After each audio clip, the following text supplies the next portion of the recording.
বলেন তো পৃথিবীতে সবচাইতে 365 দিনের মধ্যে শ্রেষ্ঠ দিন কোনটা?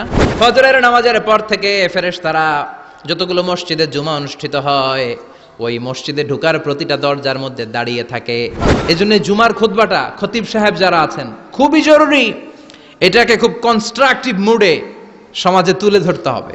গাফলতি করে টানা 3টা জুমা যে এই ব্যক্তি মিস করলো, তাবা আল্লাহু ফি কলবিহি, রব্বুল আলামিন ওই লোকটার অন্তরের মধ্যে মোহর মেরে দেয়।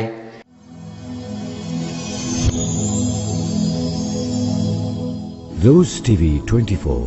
Enjoy by listening to the Holy Quran. আমরা বাংলাদেশে মনে করি জুমার দিন শেষে যে রাতটা ওইটা মনে হয় জুমার রাত, আসলে ওইটা শনিবারের রাত।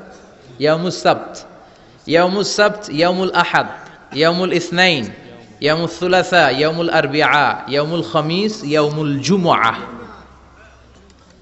এই হচ্ছে 7 দিনের আরবি নাম। তো আজকে হচ্ছে ইয়াউমুল খামিস। এদিনে বিশ্বনবী রোজা রাখতেন, সোমবার বৃহস্পতিবার সুযোগ হলে রোজা রাখবেন। যারা রোজা রাখবে তাদের জন্য ইন দ্য ডে অফ জাজমেন্টে আল্লাহ স্পেশাল একটা গেট বানাবে জান্নাতে ঢোকার জন্য।